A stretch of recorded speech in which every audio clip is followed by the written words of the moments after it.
এলাগী আজমল বিৰোধী ৰাজনীতিত উপেক্ষিত হ'ল এতিয়া AIUDF পাটনাৰ যিখন বৈঠকৰ কথা আমি উল্লেখ কৰিলোঁ সেই বৈঠকলৈ আমন্ত্ৰিত নহ'ল বদৰুদ্দিন আজমল অনিমন্ত্ৰিত হৈ থাকিলে আজমলক অংশ লোৱাত বাধা দিলে নীতিশৰ দলৰ সাজু হৈ থাকিও যাব নোৱাৰিলে বদৰুদ্দিন আজমলে AIUDFৰ চৰিত্ৰ উন্মোচন হোৱা বুলি কংগ্ৰেছে এতিয়া কটাক্ষ কৰিছে পাটনাত অনুষ্ঠিত হৈছে বিৰোধী মহাশক্তিৰ বৈঠক ইতিমধ্যে আপোনালোকক জনালোঁ কিন্তু এই বৈঠকত অংশ ল'ব নোৱাৰিলে AIUDFে সকলো ধৰণৰ বিৰোধী একত্ৰিত হ'ল কিন্তু AIUDFক এলাগি কৰি থোৱা হ'ল এই বৈঠকত আজমলেও অংশ লোৱাৰ কথা আছিল কিন্তু অন্তিম মুহূৰ্তত এই বৈঠকত অংশ লোৱাৰ পৰা আজমলক বাৰণ কৰিলে নীতিশ কুমাৰৰ দলে পৰৱৰ্তী পৰ্যায়ত আমন্ত্ৰণ জনোৱা হ'ব বুলি কৈ আজিৰ বৈঠকত অংশ লোৱাৰ পৰা আজমলক বাধা দিলে নীতিশ কুমাৰৰ দলে জানিব পৰা মতে পাটনালৈ যোৱাৰ বাবে সাজু হৈ থাকিও অন্তিম মুহূৰ্তত বিফল মনোৰথ বদৰুদ্দিনৰ আজমলক এই বৈঠকৰ পৰা এলাগি কৰাত স্বাভাৱিকতে আনন্দিত হৈছে প্ৰদেশ কংগ্ৰেছ কাৰণ প্ৰদেশ কংগ্ৰেছে বিচৰা নাই আজমল এই মহাজোঁটত আহক প্ৰদেশ কংগ্ৰেছৰ সভাপতি ভূপেন বৰাই ক'লে যে আজমলৰ চৰিত্ৰ এতিয়া দেশবাসীৰ সন্মুখত উন্মোচিত হৈছে কংগ্ৰেছ নেতৃত্বত অসমত গঠন হোৱা বিৰোধী মিত্ৰজোঁটৰ পৰা আঁতৰাই ৰখা হৈছে ইতিমধ্যে AIUDFক এতিয়া ৰাষ্ট্ৰীয় পৰ্যায়ৰ বিৰোধী ৰাজনীতিটো এলাগি হৈ পৰিছে বদৰুদ্দিন আজমলে যেতিয়াই প্ৰদেশ কংগ্ৰেছৰ ফালৰ পৰা নেতৃত্বই কয় যে বদৰুদ্দিন আজমল AIUDFৰ সৈতে আমাৰ মিত্ৰতা নহয় আজমলে সেই সময়ত কয় যে মোৰ মিত্ৰতা সোনিয়া গান্ধীৰ সৈতে আছে UPৰ সৈতে আছে কিন্তু এই বিৰোধীৰ যি বৈঠক অনুষ্ঠিত হ'ল সেই বৈঠকত আজমলক আমন্ত্ৰণ নকৰাটো এক প্ৰকাৰ এটা নিশ্চিতি বুলি ক'ব পাৰি যে বিৰোধী শিবিৰৰ এই যি মহাজোঁটৰ পৰা আঁতৰাই ৰখাৰ সম্ভাৱনাই অধিক বদৰুদ্দিন আজমলক এই বদৰুদ্দিন আজমলক আঁতৰাই ৰখাৰ ক্ষেত্ৰত এলাগি কৰাৰ ক্ষেত্ৰত মন্তব্য আহি পৰিছে আমি শুনাব বিচাৰিছোঁ AIUDFৰ বিধায়ক আমিনুল ইছলামেনো কি কয় 23 তাৰিখত যিটো মিটিং আছিল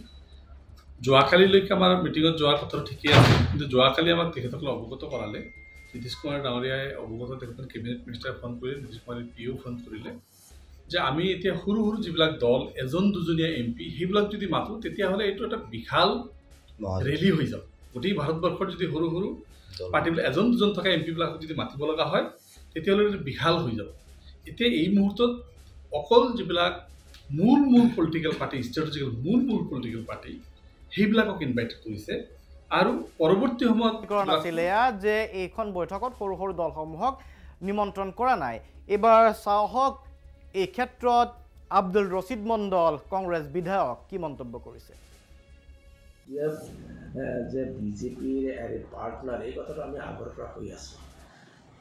ডক্টৰ হিমন্ত বিশ্ব শৰ্মাই বনাই দিয়া স্ক্ৰিপ্ট মতে বিজেপি AIUDFে কথা কয় কাম কৰে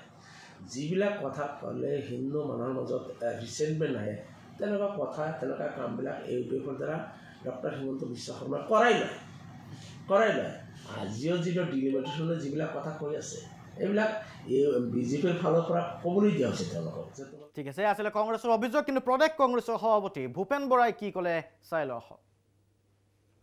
আজমল ডাঙৰীয়াৰ মই ভাবোঁ যে তেখেতে নিজকে অলপ অভাৰ এষ্টিমেট কৰিলে যে নেশ্যনেল অল্টাৰনেটিভ যিটো দল সেই দলটোক বাদ দি তেখেতে ৰাষ্ট্ৰীয় ৰাজনীতিত ভুমুকি মাৰিব সেইটো তেখেতে হয়তো তেখেতৰ ভুল পৰামৰ্শদাতাৰ কাৰণে হৈছে নীতিশ কুমাৰ ডাঙৰীয়াৰ যদি এই ঐক্যৰ প্ৰচেষ্টাটো সফল হ'বলৈ হয় কংগ্ৰেছক বাদ দি হ'ব নোৱাৰে কাৰণ আনকি নীতিশ কুমাৰ ডাঙৰীয়া চৰকাৰখনকো আমি সমৰ্থন কৰি আছোঁ আৰু ভাৰতবৰ্ষত আজিৰ তাৰিখত প্ৰত্যক্ষ আৰু পৰোক্ষভাৱে আমি 7খন ৰাজ্যত শাসনত আছোঁ এতিয়া 7খন ৰাজ্যত শাসনত থকা দলটোক উপেক্ষা কৰি এজন সাংসদ থকা দলটোক ল'ব বুলি যিটো তেওঁ অতুঠায়ী হৈ আছিলে সেইটো চেঁচা পানী পৰাটো বা তেওঁ বিমুখ হ'বলগীয়াটো তেওঁৰ ভুল পৰামৰ্শদাতাবিলাকৰ কাৰণে পৰিল ভূপেন বৰাৰ মন্তব্য যে আজমলে আশা কৰি আছিল নীতিশ কুমাৰে হয়তো বদৰুদ্দিন আজমলক UPত চামিল কৰাব কিন্তু ভূপেন বৰাৰ মতে আজমলৰ আশাত এতিয়া চেঁচা পানী পৰিছে লুৰিণজ্যোতি গগৈ অসম জাতীয় পৰিষদৰ সভাপতি লুৰিণজ্যোতি গগৈয়ে আজমলক এলাগি কৰাক লৈ কি মন্তব্য কৰিছে যিটো এলায়েন্স তেওঁলোকে